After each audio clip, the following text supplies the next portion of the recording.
Sanibona bafethu, igama lami nguThalente Dube, umfana wale ML Mod, emfana efile. Imina engifundisa ukwenza upopayi kule channel. So, makuthi kade ulokhu usifollowa kusukela le ku-TikTok, kwaze kwafika lana, siyabonga kakhulu i-support, uqhubeke kanjalo and ushare nakwabanye. So, le video le izongena kwi-playlist yesithathu la nginifundisa khona ngokwenza i-animation. I believe ukuthi iphathi ebaluleke kakhulu le kube kumele ngiyikhave before ngiqhubeke nezinye izinto. So makuthi uzofunda i-animation nawe ngiyacela uqale ngama-playlist awu-2 aphezulu and then-ke bese udlulela kule. Makuthi-ke ufuna ukuzwa nje i-topic engikhuluma ngayo ukuthi ngani or uyayibukela nje so ngaqhubeka akunankinga. Namhlanje ngizokhuluma nge-topic ye-acting kwa-animation because ukuthi uyi-animator akusho nje ukumuvisa i-character kuphela ku-screen but indlela upopayi wakho actor ngayo iwona o-evoke ama-emotions athile kuthina as i-audience. Uyabo leyo nto leyo. Ngizokwenzela umzekelo. Khona i-movie okuyibuke uthole ukuthi iyakubhora, yezwa, iyakubhora. So kungenzeka ukuthi story yes siyabhora but khona ama-movie othi mawabuka umuntu ethi ukube bekhona bakule movie imnandi, yabo leyo nto leyo.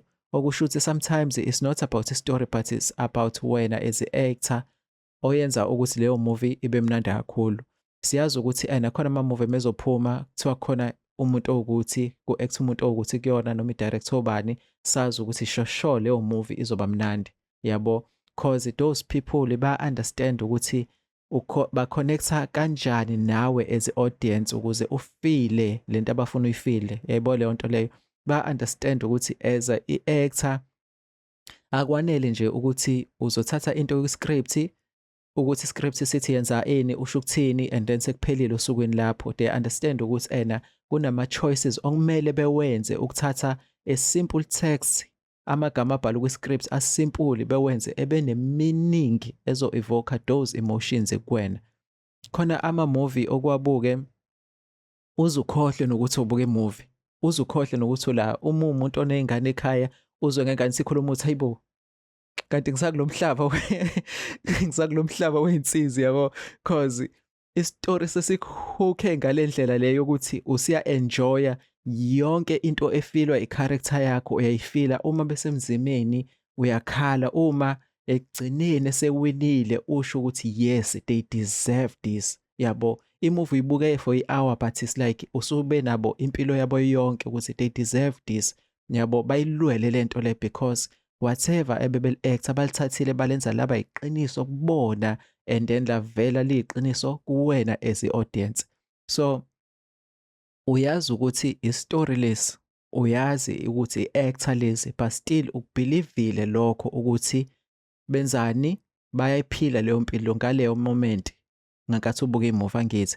So same thing-ke as i-animation, ne-animation iyavusa imizwa efanayo kuthina just like ama-movie, sithola sikhala, siyithokele sihleka just like ama-movie. Even into esimple njengepeni, umuntu owenza i-animation engakwenza ukholwa ukuthi leli peni liyahlupheka, engakwenza ukholwa ukuthi leli peni line-family, leli peni lidlule emzimeni ngenxa yama-acting choices awathathayo ukuze leli peni leli liveze or likuvusele lemizwa le afuna ivuke ngaphakathi kuwena. So ukuba ku-screen nje as a-actor akusho lutho but ku-about ama-decision owathathayo and ukuba ne-character kwi-software uyi-movies around akusho ukuthi sesiyakholwa ukuthi leyo character iyaphila, leyo character ikwazi ukuthatha ama-decisions, ikwazi inama-emotions nayo yonke leyo nto but it's all about acting choices owathathayo.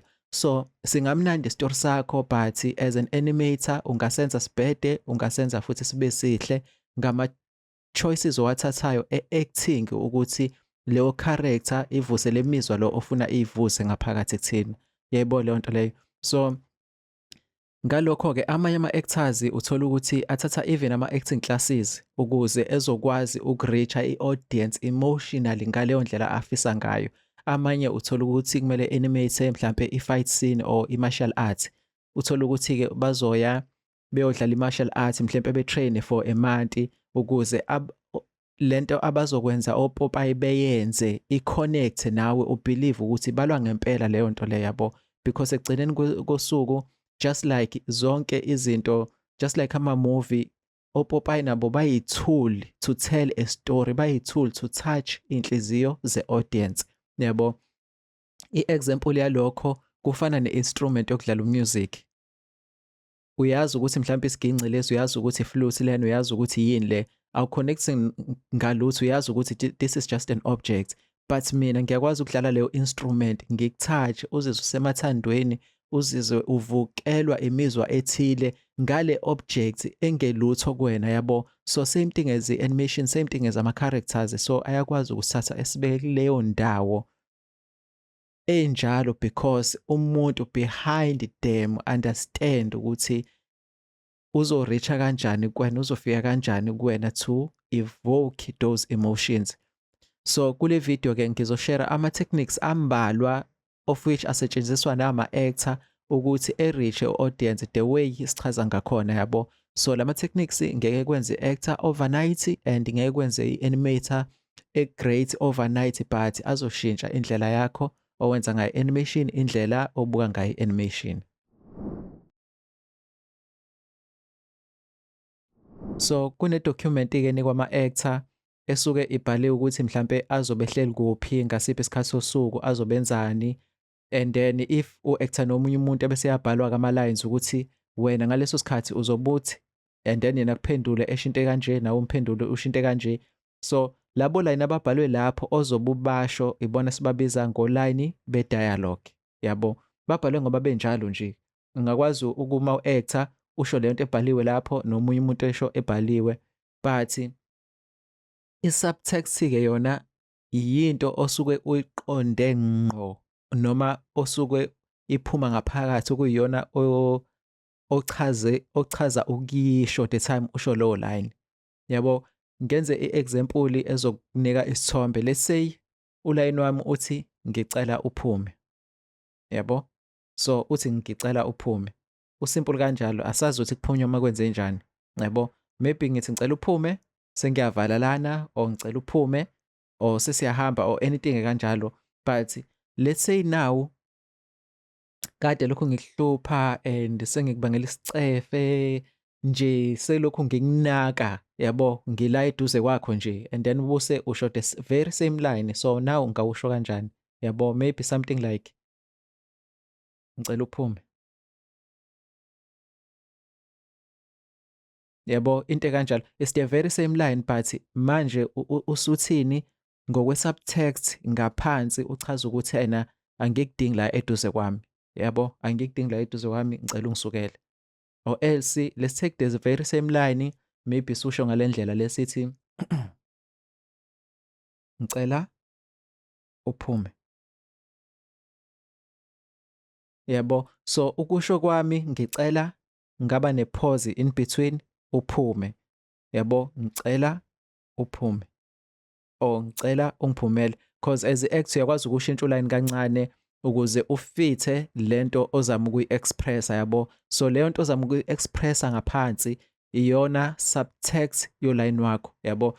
Okay, let's say-ke ngisemsebenzini ngibhizi e-office, maybe ngishaya ikhompyutha and now ukhona la lokhu wenza ama-jokes and kumele ngiqede lo msebenzi engiwenza la. Angiqondile ukuxosha, yabo? But kumele ngisebenze futhi at the same time, yabo? So ngibhizi and then usho lento eshoyo ngiyahleka, ngicela uphume, yazi? Ngicela uphume nje, yabo? So it's the very same line, but manje usuqonda into ehlukile, like okay fine, ngiyakuzwa uthini, fine uyangihlekisa, but I am busy, ngicela ungipha i-space, yabo? So enye technique le ama-actors ayisebenzisayo ukuthi engasho uline ezubhaliwe straight, but unginike a sense yokuthi umuntu ufila ini ngaphakathi. So nawe as wenza i-animation yakho usho urekhoda le dialogue ozama ukuyirekhoda, enye into leyo ungacabanga ngayo ukuthi ena just a simple line, iyiphi emotion ongayiphelezela nawo ukuze wenze isense ethile, yabo? So elinye igama esingalithatha elisimpuli igama elithi sawubona. Siyazi ukuthi usawubona isibingelelo, yabo? So ngikubingelele nje ngithi sawubona, but manje ake sithi siku-situation la engifike ngakukhuza khona, awangalalela, yabo. Ngikukhuzile and bengiserious ngale nto ebengiyisho, akaze ungilalele. And then manje sengiyahlangana nawe, ngiyakubingelela. Ngifike kuwena ngithi, sawubona. Njengihambele futhi. Yabo. So it's the very same line but now ususho izinto eziningi. Ngawukuthi hayibo. Yabo. Or else usho ukuthi ngiyakukhuza ukugcina manje. But angikushongo lokho, ngithe sawubona kuphela, but ngendlela engusho ngayo ngaleyo subtext ngaphansi usune meaning ehlukile. Yayibona le nto leyo. So i-subtext ke ibuye ihambisane nanokuthi ubuso bukanjani nomzimba, i-gesture yakho ukuthi ikanjani. Yabo. Just like kade ngisho nje ngithi sawubona. Yabo. Akufani nokuthi ngithi sawubona. Yabo. So kuhlukile, uyabona lapho nginesimali ngiyakwelkhama, ngikubingelela kahle versus ukuthi ngizomosha lo. Yabo. So izinto ezikanjalo, so something as simple as usawubona can have different meanings depending kwi-subtext owusho ngayo. Yabo. So ngizokunika ke i-exercise okay, ngisakule phathi leyo ukuthi nomzimba wakho indlela oyiyo, ngizobuya kulo line othi ngicela uphume. Yabo. So kukhona ukuthi okay lese ngicasukile, ngiyasho ukuthi ngicela uphume. Yabo. Lapho yes mhlambe ngidiniwe nosikangako, but let's say now sengithi ngicela uphume. Yabo. So sekukunika i-meaning ehlukile ukuthi okay, as much as ngifuna uphume, maybe ubuzama ukungithinta, angifuni ukuthi ungithinte, angifuni nokukubheka, uyanginyanyisa in fact. Yabo. So ezinye izinto lezo ongayi-incorporate kwi-acting yakho mawusho ama-lines akho. So ke i-exercise engifuna ukunika yona ukuthi uzosho lo line lo othi sawubona unjani, angisakwazi. Yabo. Just simple lo, sawubona unjani, angisakwazi. Ngcono ngisho flat kanjalo ukuze ngingawuphelezeli ne-subtext. Sawubona unjani, angisakwazi.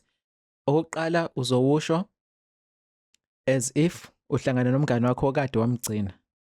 Yabo. And lana ke you can even use ama-experiences akho, uhlangana nomngane wakho okade wamgcina ukuthi hayibo ngambingelela kanjani. Yabo. And then ke ubusukuhambisa nalo line lo othi sawubona unjani, angisakwazi. Okwesibili, let's say kade ngikweleta imali, yabo.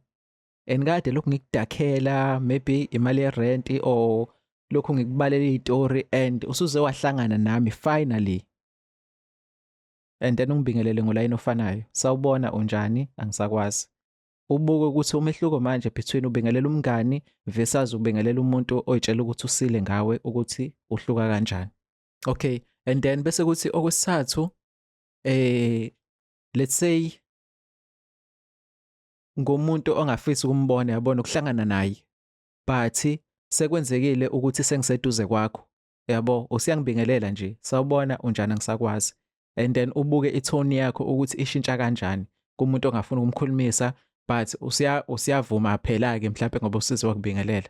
Yabo. So nalokho i-subtext yakhona izohluka kuwo wonke lama situations amathathu. Yabo. So i-subtext ilokho, ulayini uyafana, ushinto efanayo, but how you present it ikhona ukushintsha i-meaning, and leyo meaning ongayisho engaphansi iyona esiyibiza nge-subtext. So sengiyivala le part ye-subtext, ngizokwenza uline owodwa, ngicela ucommente usho ukuthi i-subtext yami ibithini for lo line lo. Uzobhala nje ukuthi for i-subtext ulayini obuthi i-subtext yakho ile. Okay, uline wami uthi sawubona. Ngicela ke wena ungitshela i-subtext yakhona ukuthi yini ngakathi ngikusho. Sawubona. Yabo. Ngizokutshela ekugcineni nami kwale video, but ngicela ucomment ekuqala and then you compare lama answer awu-2, lento engishilo ekugcineni kwe video kanye nale oyibhalile wena ukuthi ukwazile ukukhetha ukuthi kahle kahle bengithini or bengicabangani at the time ngisho lowo line lowo.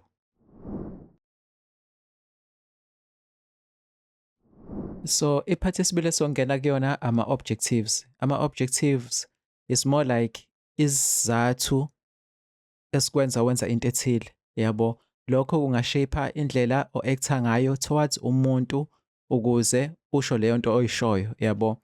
For example, let's say ngihlangana nomuntu omdala ngithi sawubona. Lokho akunankinga, that is fine, ngiyambingelela uzovuma ethi yebo. But let's say i-objective yami-ke mhlampe umuntu omdala ngihlangana naye kubo kwakhe mhlampe umnumzane womuntu, yabo. So ngifuna ukutshengisa inhlonipho as ngibingelela. I'm not just greeting anymore. Ngifuna ukutshengisa inhlonipho. So ngingathi ngisho ukuthi ngithi sanibona baba, aninjani? Yeah. Yabo, kunalento le yenziwa abafana izandla zithi kanje, yabo. Leyo nto leyo itshengisa inhlonipho. Even ukukhumula isigqoko ungena khona, yabo, leyo nto leyo itshengisa inhlonipho. So igama elithi sawubona lingakwenza u-acte ngendlela ehlukahlukene depending ukuthi i-objective yakho manje isithini, yabo. So let's take enye example, igama elithi qagela ngikuphatheleni, yabo. Lokho ku-cold, yabo, and in terms of acting it's very boring, yabo, leyo nto leyo. But now let's say ngifuna something kuwena, yabo. Umuntu ofuna something kuwena ezothi qagela ngikuphatheleni mhlampe uzobamba izandla la ngemuva, maybe ingane, yabo, bamba izandla la ngemuva ebe nesmile mhlampe eze swing ethi kanje, qagela ngikuphatheleni, yabo. So i-objective yakhe ukuthi umnike lento ayifunayo, yabo, leyo nto leyo, umnike lento ayifunayo. Makuthi uzokusurprise ngempela, i-objective yakhe ufuna usmile, the smile asenzayo, i-body movement itshengisa ukuthi I'm excited ngalento engiyenzayo. So I hope nalo uzoyireceive ngale ndlela engiyipresenta ngayo, yabo. Another example, igama elithi ngiyaxolisa.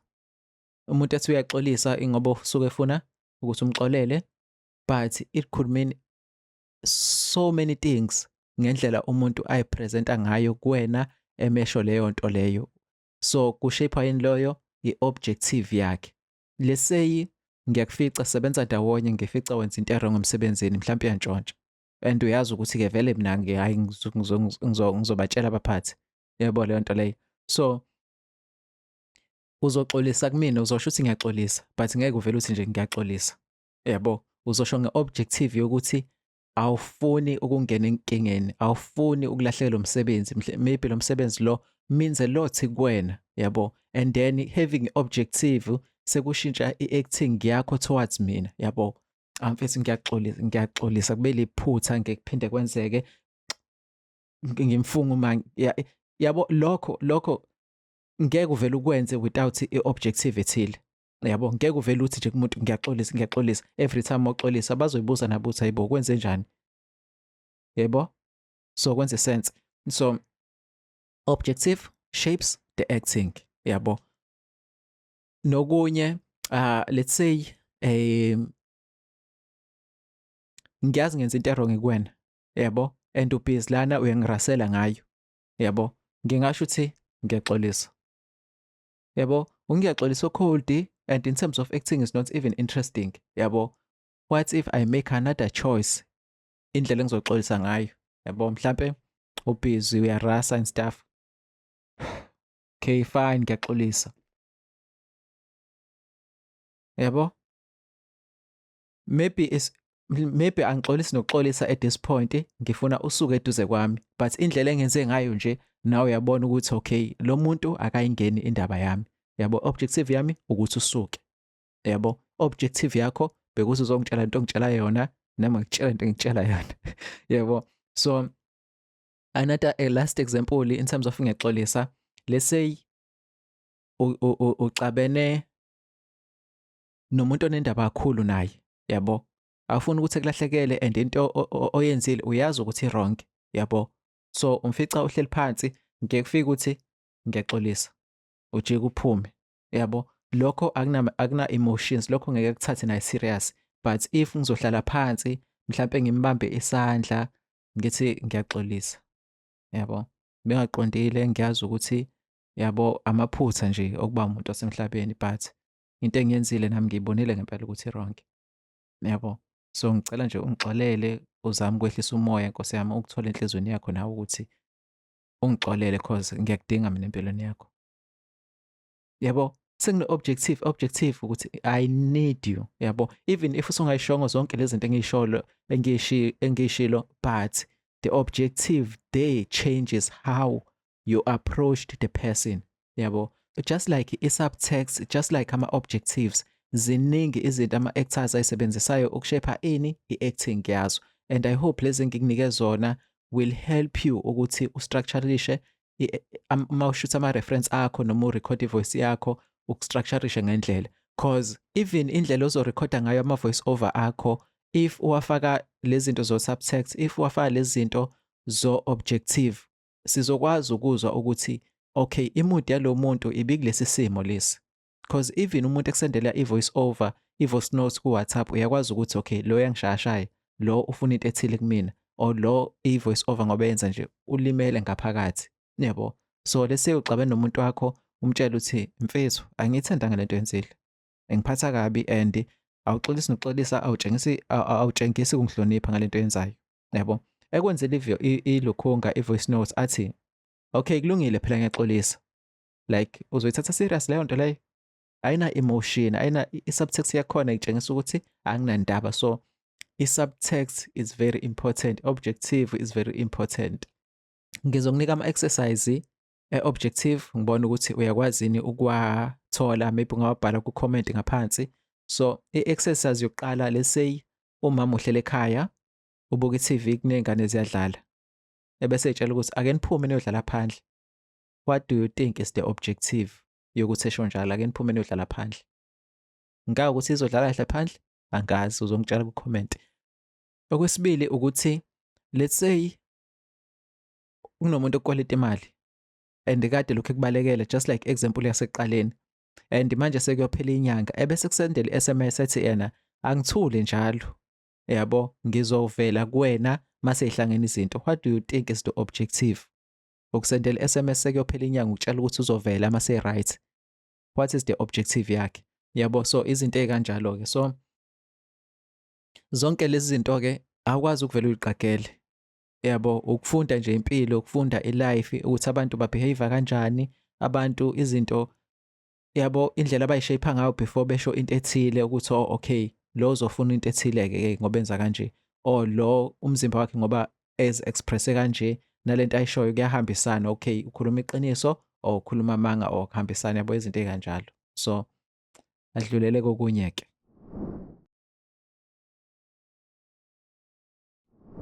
So enye into ebalulekile lana ukuthi indlela umzimba we-character yakho noma we-actor yakho oyiyona before usho into and during into ayishoyo can tell a lot about leyo nto ayishoyo. Yabo leyo nto leyo, just like nje i-dialogue isho kuthile ne-subtext ikutshela into ethile, but nomzimba uyakwazi uku-communicate izinto ey'kanjalo without ukuthi usho amagama amaningi. For example, let's say ukwi-date nomuntu okokuqala nqa, yabo, and then the entire time ukanje.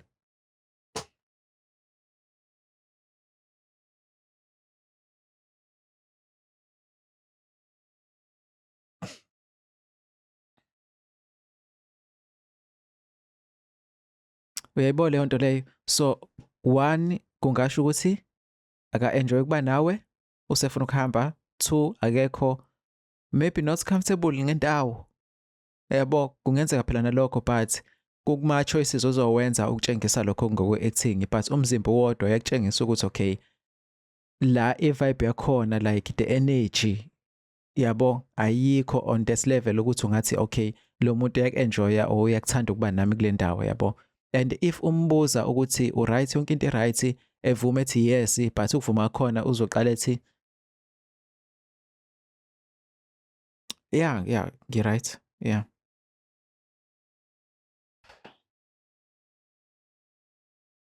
Lokho kukodwa unyakazisa ikhanda before avume ethi yes, sekuya-contradictor.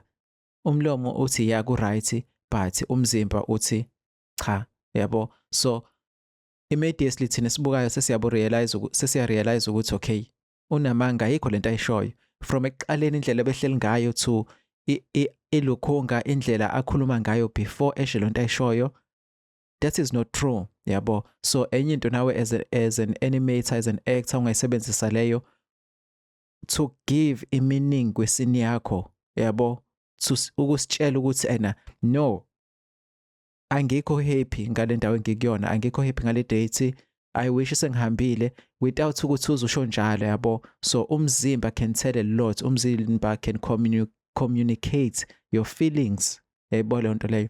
Mhlambe example yokugcina ke sithi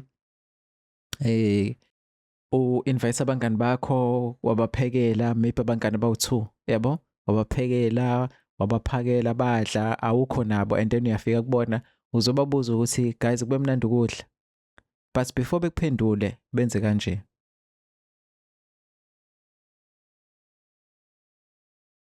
Yeah, it was very nice. Sibonga kakhulu. Yo, yeah, ukushayile khona, yabo. So babukana bodwa, yabo. If genuinely ngikuthandela ukudla kwakho, bengeke ngidinge nokucabanga ngakho, bengizokutshela immediately, even before ulokhunga uzobuza ukuthi cha mfethu, hayi, yabo into wenze la ushaye khona, yabo. But for the fact ukuthi ngifuna ukuzwa ukuthi lo uzothini, and then ngiyakuphendula nendlela engiphendula ngayo ayitshengisi ilokhunga, isho ukuthi ngempela lento engiyishoyo iyona, yabo.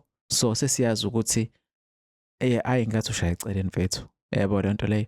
So umzimba plays a part, and as sabantu asidinwa ngokufana, yabo, asijabuli ngokufana, yabo leyo nto leyo. Indlela engijabula ngayo kungenzeka ukuthi indlela ingangafana ngendlela wena ujabula ngayo, and as umuntu owenza animation ke uyakwazi ukutshengisa i-character yomuntu ukuthi njani by indlela abehave ngayo under certain conditions, just like sengichazile nje ukuthi omunye mejabule uzofuna mhlambe ukutshela abantu yonke into, uzoba ngumsindo, uzoxhuma nje, uzongabambeki. Omunye mejabule edlale ushut up, yabo, umbone ngesmile nje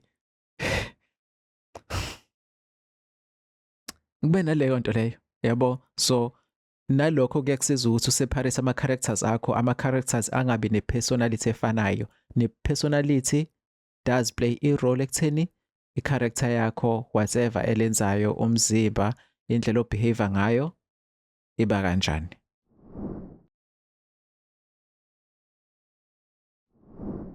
Sengiyivala le chapter lena ibheke kakhulukazi kubantu abenza animation ukuthi as much as umzimba we-character yakho, indlela oyiyona ucommunicate ama-feelings e-character yakho, but enye into ebalekile i-direction ukuthi i-character yakho ibhekephi, nanokuthi iyiphi i-part emuva kuqala ezumuva i-character yakho.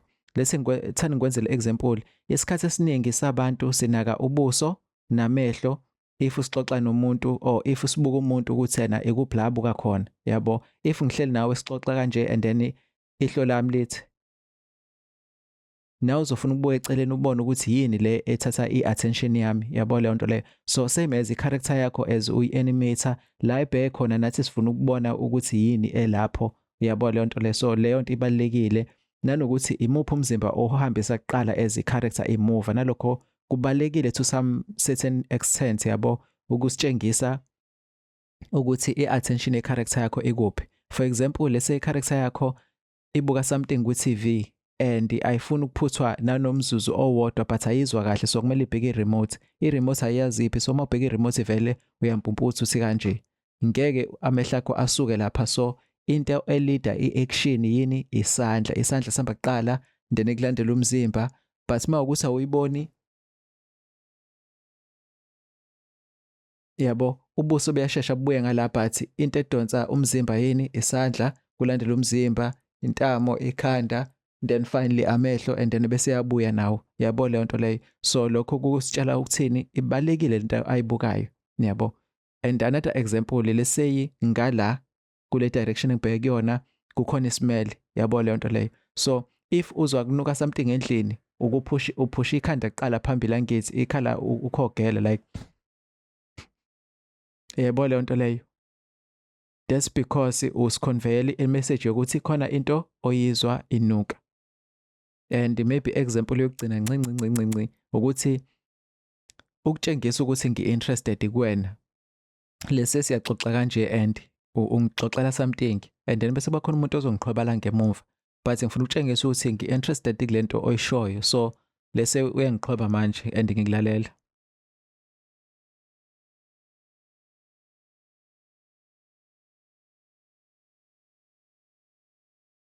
Yebo, kuyatshengisa lokho ukuthi i-attention yami ne-interest yami ingala engibhekise khona ikhanda lami, yabo. And ukuhamba komzimba kuqala ngidelaye ikhanda ukuthi liphenduke, kusho ukuthi my attention is set kuwena. So ezinye izinto lezi ey'ncane, ongayiqaphela as wenze lokhu ngayakho. So into engifisa ukunishaya nayo-ke nonke-ke ukuthi ubuke abantu emndenini, ubuke abangani ukuthi mabekhuluma bathini, bese uyayicabangela ukuthi okay ebezama ukuthini, what was the subtext, yabo. Lokho kuzokutraina mase wenza mhlawumbe ama-voice over or mase uku-acting or nje in life in general, kuzokusiza ukuthi unothise izinto abantu abayishoyo ngomlomo versus izinto ey'phuma ngaphakathi ukuthi kahle kahle bathini leyo nto leyo, yabo. Nanokuthi ubuke ukuthi umuntu before esho into ukanjani umzimba wakhe, like umuntu ombonayo ukuthi akakho comfortable, into azoyisho izophuma i-positive yini, yabo leyo nto leyo. Nje isimo somzimba before asho into nesimo somzimba during esho leyo nto leyo. So ilezo zinto lezi zokusiza ukuthi ukwazini u-observe abantu and learn from people, because lezi zinto lezi ngeke uyisuse ekhanda zonke maswenza i-animation yakho. So taking those notes from impilo and then apply it kwilokhunga kumsebenzi wakho will make umsebenzi wakho even much better. So sengiyivala-ke ngithe ngizontshela i-subtext yalo yasawubona engikwenzile lo othi sawubona, yebo. I-situation ngaba noma yiphi but it's more like, yabo, ngiyakuxwaya but then ngiyakubingelela again because ngifuna unothise ukuthi yabo ngiyakubona khona, yebo, into kanjalo. So yeah, it was more around that. So yeah, ngiyacela-ke ni-comment ngalezo impendulo ekade si-engage ngazo. Manimbuzo makukhona efisa ukusho nikushiye kuma-comments, nishare nakwabanye, and ngiyathemba khona okufundile kule video, not just about acting, about i-observation yabantu, i-observation yezinto around wena nendlela okukhulunywa ngayo kuwena, and then usuzoqala ubuke ukuthi okay, nansi lento engiyifundile lapha, nayi lento engiyifundile lapha. But all in all, ngiyacela nisubscribe, ni-like and leave a comment. Ngiyabonga kakhulu.